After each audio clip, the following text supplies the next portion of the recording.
Hello guys, आपका स्वागत है मेरे चैनल BMI एजुकेशंस में। मैं हूं आपकी बायोमेडिकल टीचर और आज हम फिर से एक नया सब्जेक्ट शुरू करने जा रहे हैं जिसका नाम है hospital engineering and designing. Chapter का नाम है हॉस्पिटल ऑर्गेनाइजेशन। इसमें हम पढ़ेंगे कि हॉस्पिटल ऑर्गेनाइजेशन क्या होता है, क्लासिफिकेशन ऑफ हॉस्पिटल क्या होता है, ICU क्या होता है, NICU क्या होता है, ये सब हम इसमें पढ़ेंगे। तो सबसे पहले हम बात करते हैं कि what is hospital organisation. Hospital organisation क्या होता है। A hospital organisation is a group of health care facilities. Hospital organisation जो है वो हेल्थ केयर फैसिलिटीज़ का एक ग्रुप होता है, एक समूह होता है। सच है जैसे कि hospital, clinics and medical centre, जिसमें हॉस्पिटल, क्लिनिक्स और मेडिकल सेंटर आते हैं। ये हॉस्पिटल ऑर्गेनाइजेशन का एग्जाम्पल है। That work together to provide medical service to patient. ये साथ में काम करते हैं पेशेंट को मेडिकल सर्विस प्रोवाइड कराने के लिए। They are organized to ensure efficient and coordinated healthcare delivery with various departments and specialized healthcare professionals working together to provide comprehensive care।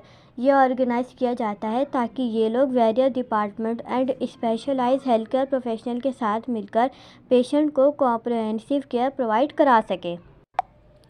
It's all about team work. ये एक team work की तरह होता है and making sure patient receive the best possible medical treatment. और इसमें ये देखते हैं कि पेशेंट को जितना हो सकता है ये उतनी मेडिकल ट्रीटमेंट प्रोवाइड करा पा रहे हैं या नहीं। Hospital is an organisation and institution. Hospital एक ऑर्गेनाइजेशन और एक इंस्टीट्यूशन है पब्लिक हेल्थ केयर और वेलफेयर का। ठीक है, तो इसमें जो हमारा सेकंड टॉपिक है वह है क्लासिफिकेशन ऑफ हॉस्पिटल, यानी हम हॉस्पिटल को कितने टाइप्स में बांट सकते हैं या कितने प्रकार में बांट सकते हैं। Hospital are classified into primary, secondary and tertiary hospital based on bed capacity. Hospital को हम 3 पार्ट में क्लासिफाइड कर सकते हैं। पहला आता है प्राइमरी हॉस्पिटल, सेकंड आता है सेकेंडरी हॉस्पिटल और थर्ड आता है टेरिटरी हॉस्पिटल। और ये इनकी बेड कैपेसिटी के हिसाब से इसको क्लासिफाइड किया जाता है। तो चलिए सबसे पहले हम बात करते हैं कि प्राइमरी हॉस्पिटल क्या होता है। तो चलिए अब हम बात करते हैं कि प्राइमरी हॉस्पिटल क्या होता है। Primary hospital is typically a hospital contain less than 100 beds. Primary hospital वो हॉस्पिटल होते हैं जिसमें 100 से कम बेड होते हैं। They are task with providing preventive care, minimum health care and rehabilitation service. इनका टास्क ये होता है कि ये preventive care, minimum health care और रिहेबिलिटेशन सर्विस प्रोवाइड कराते हैं। They are a basic level of between individual and families with the healthy system. ये बेसिक लेवल के हॉस्पिटल होते हैं, इंडिविजुअल और फैमिलीज़ के बीच के ये हेल्दी सिस्टम प्रोवाइड कराते हैं। Primary hospital is the main health care facility in an area. Primary hospital जो होता है ये हमारे एरिया का मेन हेल्थ केयर फैसिलिटीज़ होती है। It provides basic medical service. ये बेसिक मेडिकल सर्विस प्रोवाइड कराता है। It is also known as general hospital. इसको हम जनरल हॉस्पिटल भी कहते हैं।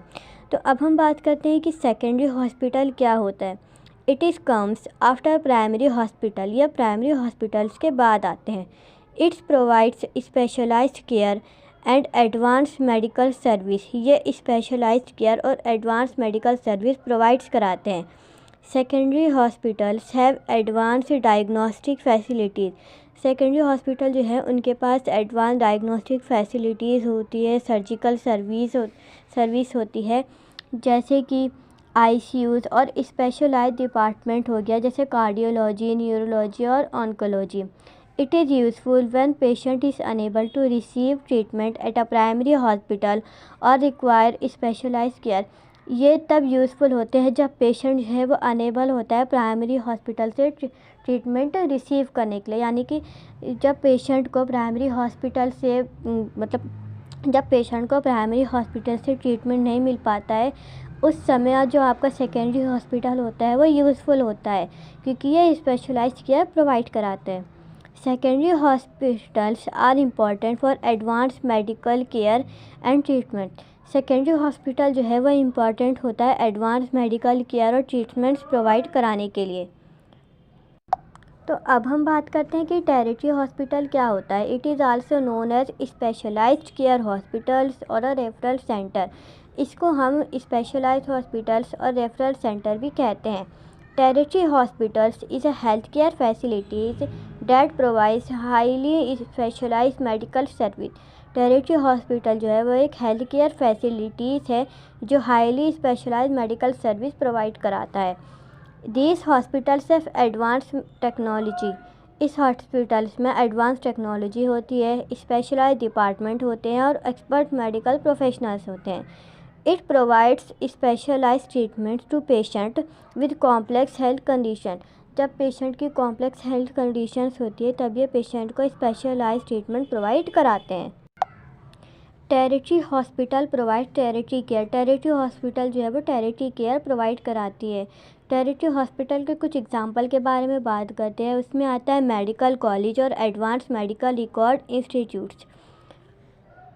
देन अब हम हमारे नेक्स्ट टॉपिक की बात करते हैं जिसका नाम है basic building blocks and different department. Hospitals के बिल्डिंग में जो डिफरेंट डिपार्टमेंट्स होते हैं उसके बारे में अब हम बात करते हैं।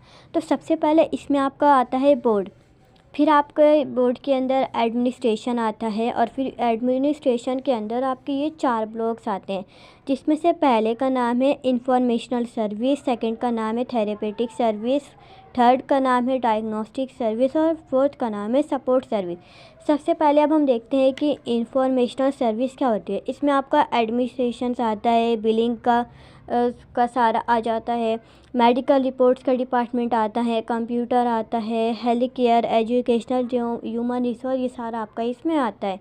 फिर अगर हम थेरेपेटिक सर्विस की बात करें तो इसमें आपका आता है PT, OT, speech, long respiration therapy, pharmacy, nursing, ये सारा आपका इसमें आता है। डायग्नोस्टिक सर्विस की बात करें तो इसमें आपकी मेडिकल लैब आती है, फिर आपका आता है radiology, nuclear medical, ER, cardiology यानी हार्ट की जो भी डिपार्टमेंट होते हैं वो आते हैं इसमें आपका।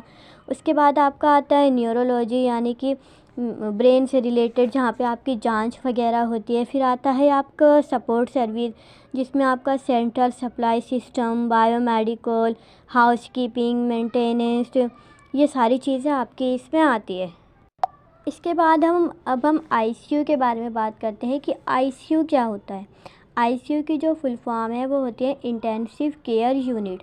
इसका अब हम पर्पस वगैरह के बारे में बात करते हैं। ICU is a specialised department in tertiary hospital. ICU जो है वो एक स्पेशलाइज्ड डिपार्टमेंट है टेरिटरी हॉस्पिटल में, यानी कि एक स्पेशल डिपार्टमेंट है टेरिटरी हॉस्पिटल में। It is also known as intensive therapy unit. इसको हम इंटेंसिव थेरेपी यूनिट यानी कि आईटीयू भी कहते हैं, इंटेंसिव ट्रीटमेंट यूनिट भी कहते हैं और क्रिटिकल केयर यूनिट भी कहते हैं। It purpose to provide intensive medical care. इसका पर्पस होता है इंटेंसिव मेडिकल केयर और क्लोज मॉनिटरिंग प्रोवाइड कराना पेशेंट को। ICU is responsible for providing emergency support. ICU जो होता है ये पेशेंट को इमरजेंसी सपोर्ट प्रोवाइड कराता है जब पेशेंट को कोई इमरजेंसी केयर चाहिए होती है तब। Some hospitals ICU specialise in providing care for particular health condition. कुछ हॉस्पिटल के जो आईसीयू हैं वो स्पेशलाइज होते हैं इन कंडीशन को ट्रीट करने के लिए, यानी कि कुछ हॉस्पिटल के आईसीयू में ये कंडीशन ट्रीट करी जाती है जिसका नाम है major trauma, several burn, respiratory failure, organ transplant, complex spinal surgery, ये सारी चीज़ें होती है। फिर हम बात करते हैं टाइप्स ऑफ आईसीयू की। इसमें आपका एनआईसीयू आता है, आईसीयू आता है और आईसीसीयू आता है। आईसीयू तो मैंने आपको अभी पढ़ा दिया है, तो अब हम एनआईसीयू और आईसीसीयू के बारे में बात करते हैं कि ये क्या होता है। तो अब हम बात करते हैं एनआईसीयू क्या होता है। NICU stand for neonatal intensive care unit. NICU की जो फुल फॉर्म होती है वो होती है neonatal intensive care unit. It provides intensive medical care to newborn babies. ये न्यूबॉर्न बेबीज़ को इंटेंसिव मेडिकल केयर प्रोवाइड किया जाता है। NICU include advance medical equipment such as incubators and ventilator. NICU में एडवांस मेडिकल इक्विपमेंट्स होते हैं जैसे कि इंक्यूबेटर्स और वेंटिलेटर। इंक्यूबेटर्स तो आपको पता है कि जब बच्चे जल्दी हो जाते हैं तो उनको मशीन में रखते हैं क्योंकि वह अंदर से वीक होते हैं, तो जो मशीन में रखते हैं उसी मशीन का नाम इंक्यूबेटर्स होता है। It is also known as intensive care nursery. इसको हम आईसीएन भी कहते हैं यानी intensive care nursery. When babies are born early, यानी कि जब बच्चे जल्दी हो जाते हैं, हैव हेल्थ केयर प्रॉब्लम्स, उन्हें हेल्थ प्रॉब्लम्स होती है और उनको फिर जो है NICU में रखा जाता है। NICU include staffed by a team of specialized healthcare professional who provide specialized care for newborn babies. NICU में स्पेशलाइज हेल्थ केयर प्रोफेशनल होते हैं जो न्यूबॉर्न बेबीज़ को स्पेशलाइज केयर प्रोवाइड कराते हैं। फिर अब हम बात करते हैं ICCU। ICCU stand for intensive cardiac care unit. ICCU को हम इंटेंसिव कार्डियक केयर यूनिट भी कहते हैं। It is a specialise medical unit, यह एक स्पेशलाइज मेडिकल यूनिट होती है। Its provides intensive care for patient who suffer from cardiac condition. ये उन पेशेंट को इंटेंसिव केयर प्रोवाइड कराता है जो कार्डियक कंडीशन से सफ़र कर रहे होते हैं, यानी जूझ रहे होते हैं। It is equipped with advance monitoring device, specialise cardiac equipment. ये जो है इसमें एडवांस मॉनिटरिंग डिवाइस और स्पेशलाइज कार्डियक इक्विपमेंट होते हैं। Its include highly trained medical team, इसमें हाईली ट्रेंड मेडिकल टीम भी होती है जो इमीडिएटली स्पेशलाइज केयर पेशेंट को प्रोवाइड कराती है। In ICCU serious heart problems are treated. ICCU में सीरियस हार्ट प्रॉब्लम को ट्रीट करा जाता है। It is also called coronary care unit, इसको हम कोरोनरी केयर यूनिट यानी CCU भी कहते हैं। In ICU heart related conditions are treated.